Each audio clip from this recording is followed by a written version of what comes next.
Hey guys, it's CB Trades here, and I'm back here with another video. And today we are going to highlight what has happened in the market and my predictions for the next week, especially with elections and everything coming up. So if you look at FinViz right here, given a general market overview, so you can see, hey, it looks like big tech overall did pretty good. The banks, they had a pretty bad day, but this is nothing really out of the ordinary until you look at Monday. Monday, what happened Monday? We had a big crash. In we were almost at $346, and then we just proceeded to gap down on Monday open and then just continue to sell off throughout the entire day. We dropped almost 3% to the lowest point.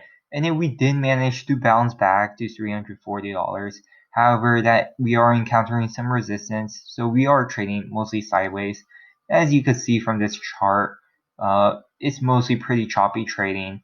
The Nasdaq tech is doing pretty well, especially with big tech earnings. So that's another thing that I wanted to bring up, which here's going to be the earnings chart. As you could see, let's look at Monday. So Twilio, Chegg, they did pretty good. Alphabet is actually going to report Thursday afternoon along with these bad boys. However, we're gonna talk about them later. But Twilio, Chegg, they did pretty good, but they still tanked for earnings. Pisver, 3M, they all did semi-average. Caterpillar, they didn't do too good, but nothing too big, right? AMD, they just tanked today. Like they reported earnings today morning, and oh boy, did they tank! They went from $82 or something all the way to like $78. So that was just an insane sell-off. However, AMD is buying Xilinx, so that is some big news, and that overall is going to make the stock worth a bit more. Microsoft, they reported better than expected earnings. I think it was $1.87 or something compared to like expected earnings of $1.50. So Microsoft did beat expectations. However, they were trading flat after market.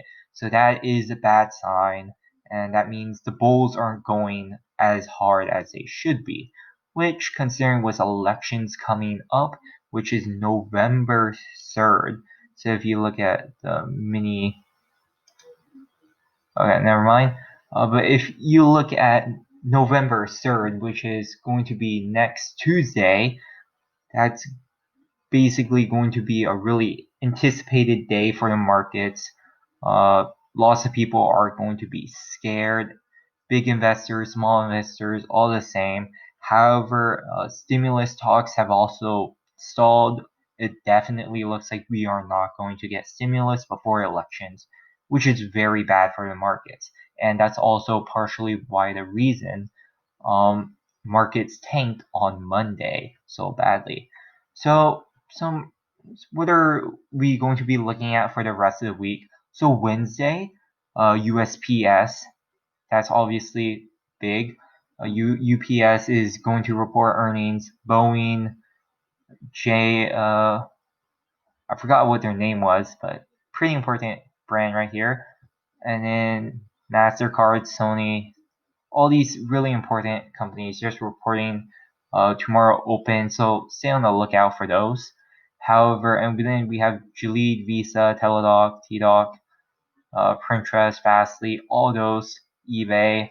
So expect like big companies, big names, all reporting earnings. So if you're going to be making any plays, you could try looking out for them. However, be warned that Tulio, Chegg, and some of the other companies that started a week, they did have good earnings and they did tank or were flat. And it's usually kind of rare for, especially looking at this Monday and Tuesday, for company to shoot up. It only happens when like a stock beats earnings by like a massive amount, like 100 or 200%, which is very difficult to do.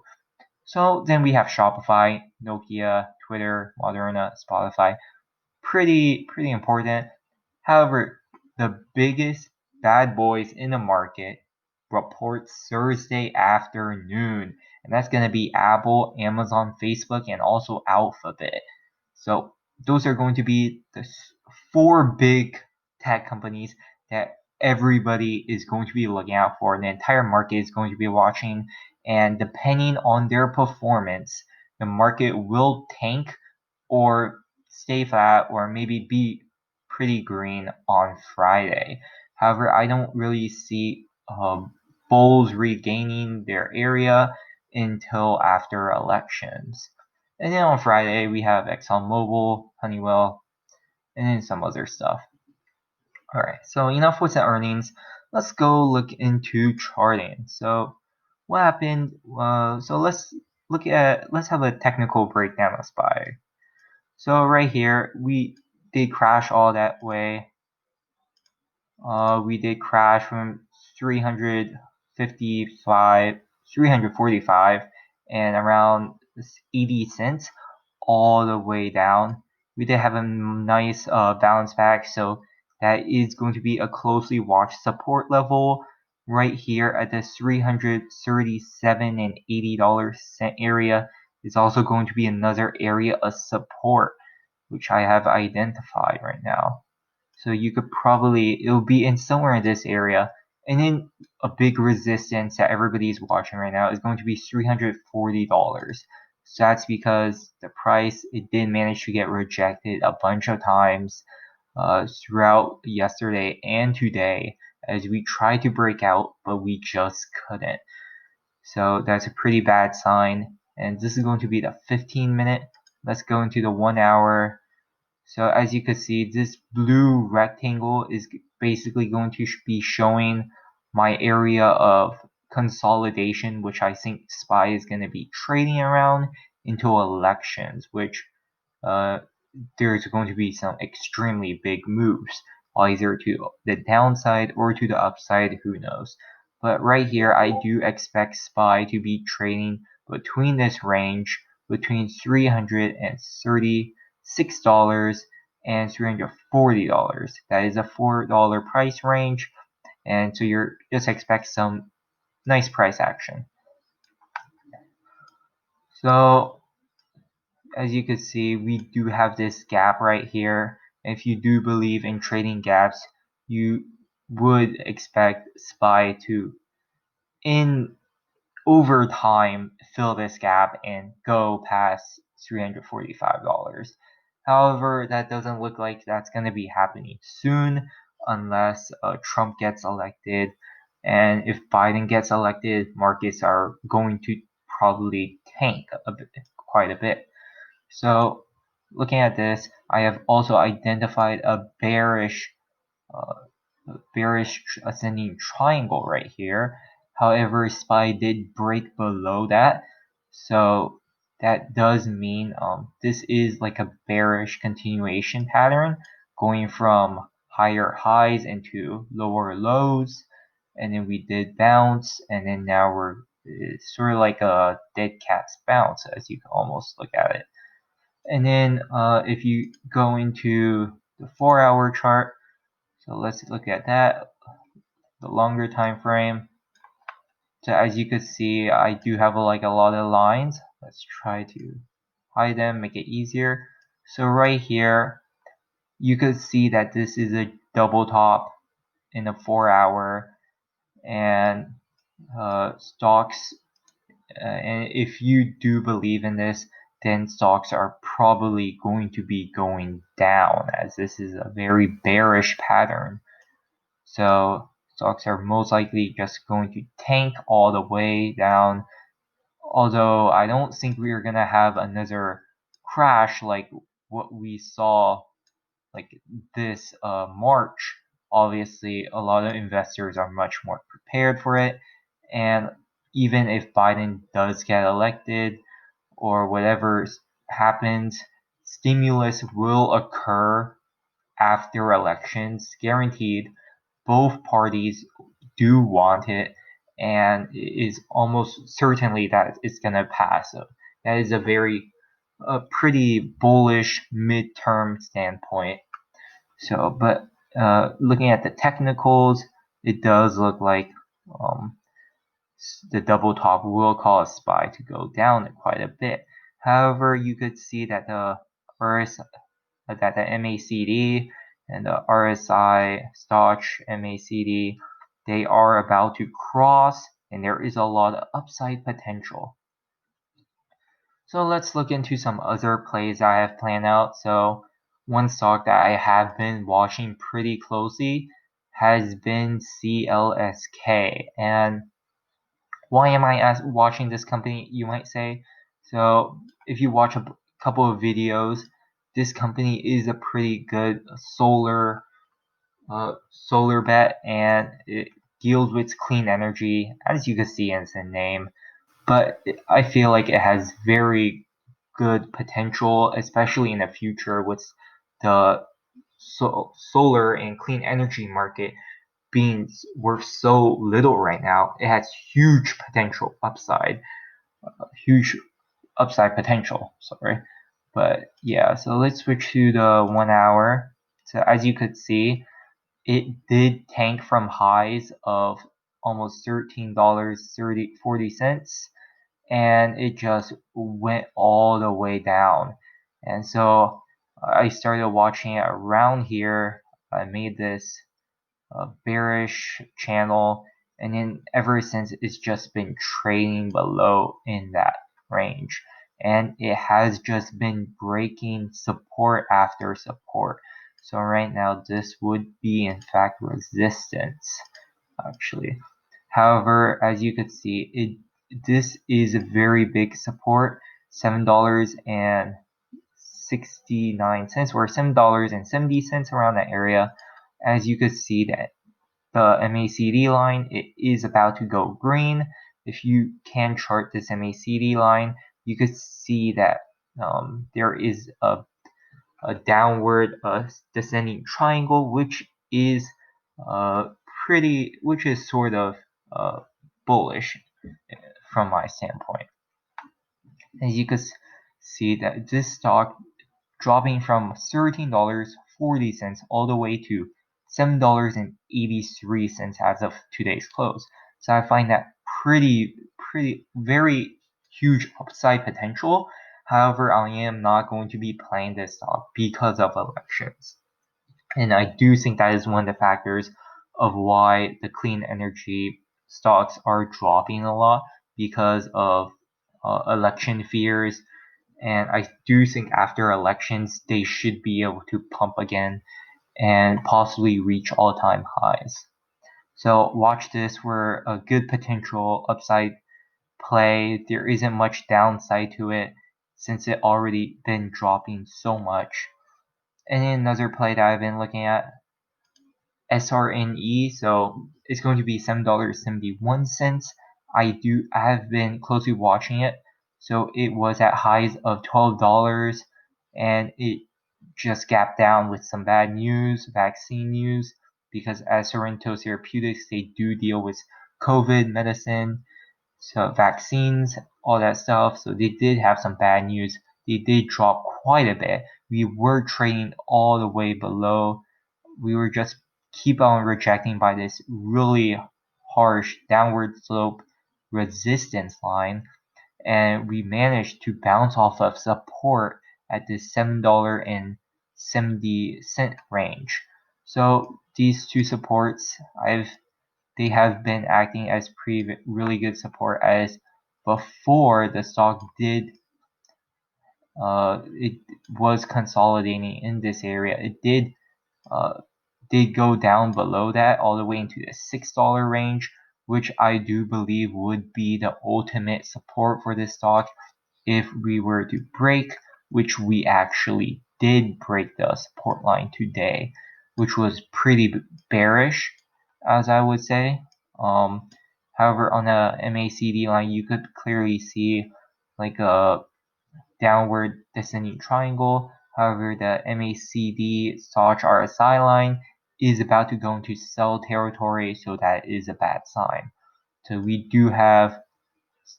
we still have quite a downside.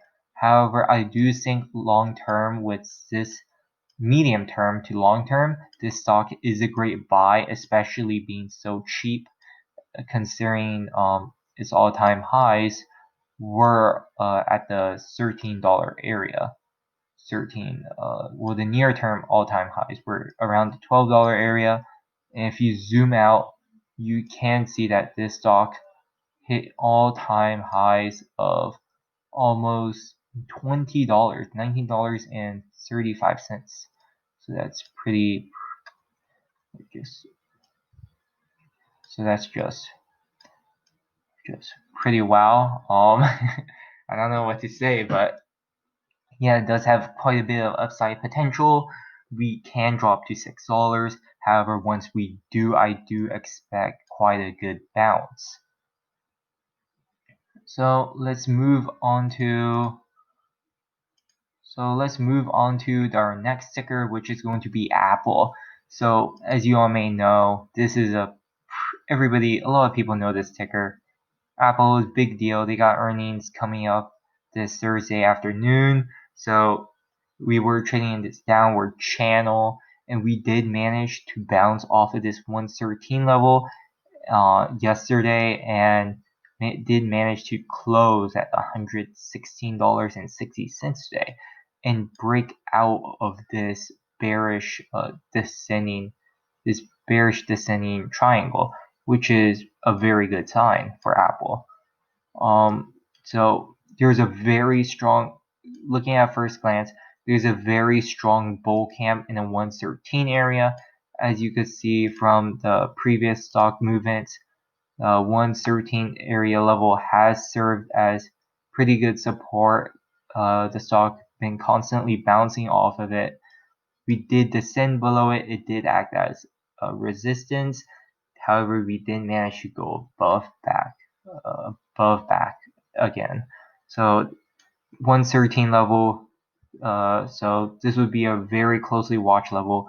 We did manage to go around like I believe like 13 cents below it or something on yesterday. However, we quickly went back above it with intense bullish buying and did manage to close pretty high today. So that's pretty good news. However, we will have some resistance at the $118 range, which has been like a very long time resistance level for Apple. And then next up will be around the $120 area. So watch for these two levels as the near-term resistance levels as Apple continues to move forward. As you can see with technicals, we are nearing the upside, so there's not really much upside potential, especially with earnings being very volatile. I could see this going up or going down either way. I do see a run up maybe to $118 or $120 possibly for earnings. However, I do think we will sell off with elections closely coming afterwards. So make sure to watch for that. If we go into the 4 hours, you could definitely see that the MACD line did reverse and that we are closely approaching a buy signal for the Stoch RSI MACD. So that is a very good sign. And so those are going to be pretty much all of the plays that I am going to be looking at. So there's also going to be VXX, and I don't know if you've been on the Discord, Market Gains Discord server, which I assume most of you all are on, but if you aren't, you should search it out on Google.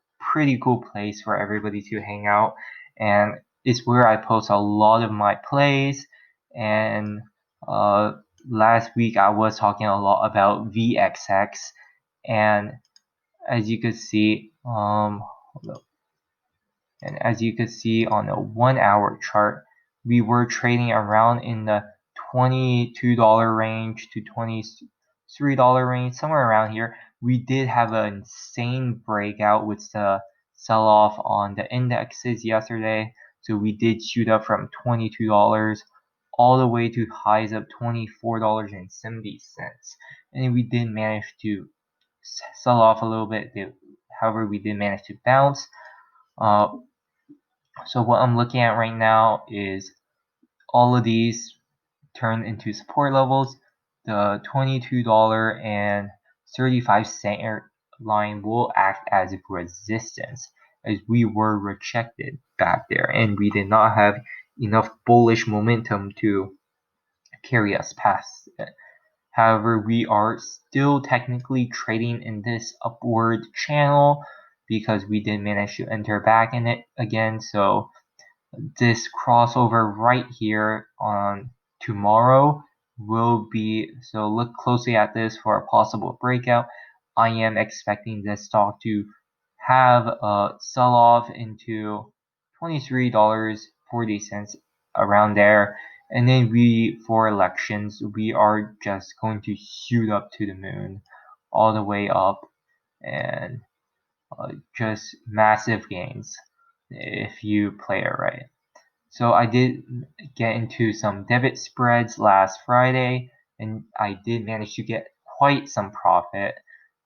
Closed them for 30% yesterday, so that's pretty good news. So just stay tuned, and I hope you all stay safe. So good luck trading, guys, and catch you on another video.